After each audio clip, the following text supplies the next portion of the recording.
Hello race fans, RC fans, sim fans. Racing 393 here again. So if you've been watching some videos I've been doing of my speed run efforts, you'll notice that there's a different tact. I'm not out to try to get the quickest cars ever. I don't think I'm even in that sort of ballpark because I don't have, one is the time, and I am more of helping people understand the pitfalls of trying this. There's, you can buy a car, stick a motor in, give it beans down a flat run and you'll probably get quicker. This is not the case of, I'm just going through the details of what I do, how I get there, the trials and tribulations, the problems I have. This is very limited running time I have. I can't go do a video every week. I just don't have the time to do that. Also, I don't want to sort of throw money at anything I do. I'll get things as I need them. But it's not about just chucking money at it. Now this is just a basic TT01 chassis, so it's absolutely beans cheap. Do you know what I mean? But we had a bit of a problem yesterday, so I'm just going through sort of what I find. Some of these things are fairly obvious, and I don't like using the word obvious, obviously, but this is obvious. So I'm going to show you another picture here. So here, this bit here, this bushing, is what came out. And that came out because that screw was loose and came out, but that's kind of how it fits together. Now, I found the screw sort of landed, this one here landed in the chassis, so I found that. I didn't find that. I did look, but yeah, needle, haystack. I did, and I was actually thinking, God, I hope I do find it, but no, because I knew it wouldn't be a standard item. The bore size is specific for what it's meant to be. So, and these screws sort of thread into the steering arms, which is it's normal, but they're a certain thickness. Now you'll notice this one, which I'll just show you, I tried to bodge it, so I did try and make a sleeve out of another sleeve. So they're the ones that sort of fit inside servos, but they were too small. The bore size was sort of the same size as the thread of the bolt. So it still works, it still goes in, it still screws in, but of course it flops around, so that's no good. Now, the cure of that is aluminium bolts into aluminium thread. That's why they have thread lock. Did I use it? Did I hell? No. Now, the reason I didn't use it is I've never used thread lock. But I'm aware, you don't need to sit there from the terrace saying, told you so, told you so. No, I realise, thread lock, especially in vibration and moving parts, they can vibrate loose. I get that. I've never had a problem in previous lives regarding things coming undone. I think more so with nitro RC cars. That's where I tended to find that most of the problem happened. But we live and learn. So what options have I got? Not a lot actually. So I don't know if you can see that because the centre sort of brace is in the way, but this is a TT01e chassis and that is a TT01 aluminium hop-up. It doesn't really fit perfectly. Now, the bridge, which goes from one steering arm to the other, that's where the sort of the brass bushing would have been, and it screws down, which I have got one side. I could bodge it. There are ways, but I don't really want to do that.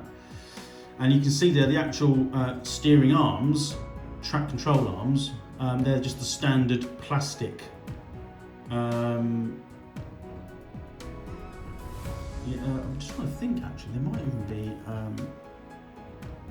there is bushings under them, they've got at the end of them, up there is a bush, which I believe is the same as the other end. Now, I've just realised, I'll come to another story in a second, if I took that bolt there out and changed these, because I don't like those plastic, they're non-adjustable,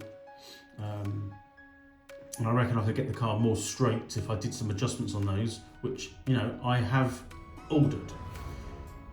But I suppose that a ball joint might fit in the end there, and then you could use adjustable track control arms. That would be the way forward. Had I've looked at that and realised that, two things: I wouldn't have ordered a TT01e bridge, steering upgrade and bridge, which is about 23 quid. It does come with the arms, so I think there are options. I'm just trying to think out loud here. The actual steering upgrade doesn't come with so the bridge at the back, that's a separate item. Now I have got the standard one still, the plastic one.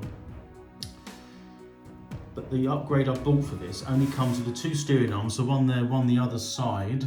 Kind of that, oh, it's like magnetic then. That side. So it comes with that, those two, ball joints, and adjustable steering track control arm. So it doesn't come with the bridge, and it's the bridge side which is, I've lost the bushing. I'm hoping underneath that one there's a bush that fits the other side. I believe there is. If that's the case, it's a much easier fix than I realised. Anyhow, I'm going to crack on with that now, briefly, and then hopefully next time you see the car it will be repaired and ready for another run. What else have I got to do? Maybe some more adjustments on the shock absorbers. It did bounce around a bit, but that worked really well with the gyro, the receiver with the gyro installed. If I zoom in there, well, I don't want to zoom in too much because you won't see it, but in there's a couple of adjustments. You've got steering adjustment and throttle adjustment. So the steering was too high, hence it was sort of overreacting a little bit. So I have turned that down. I think it does go down a bit more, but it did work as it was. The speed controller didn't get that hot, but I wasn't doing endless amounts of runs. And I have sort of looked into the motor, so I think the reason everything's running so bloody hot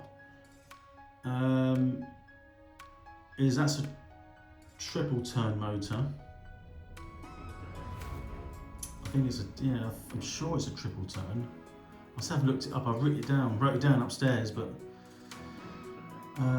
anyway, I'll probably go into some more detail. I'm not going to change any gearing and things because it wasn't flat out for long enough. That's the problem. It was flat out to a point, but then it started to get unstable. So yeah, and the reason for that, well, there wasn't any reason. It was actually quite stable. The reason I had to stop was because the steering come undone. So anyway, so yeah, Loctite, bits and pieces, and we'll go from there. So, quick update.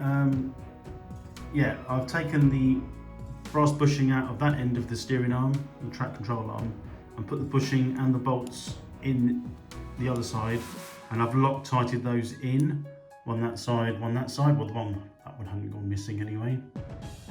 Well, which it doesn't matter which way, but one was already in the car, so they've Loctited them in, not too much Loctite, just enough to get it so it doesn't rattle loose.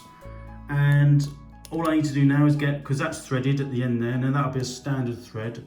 So I need a couple of ball joints and an adjustable track control arm. So that's the way I'll go.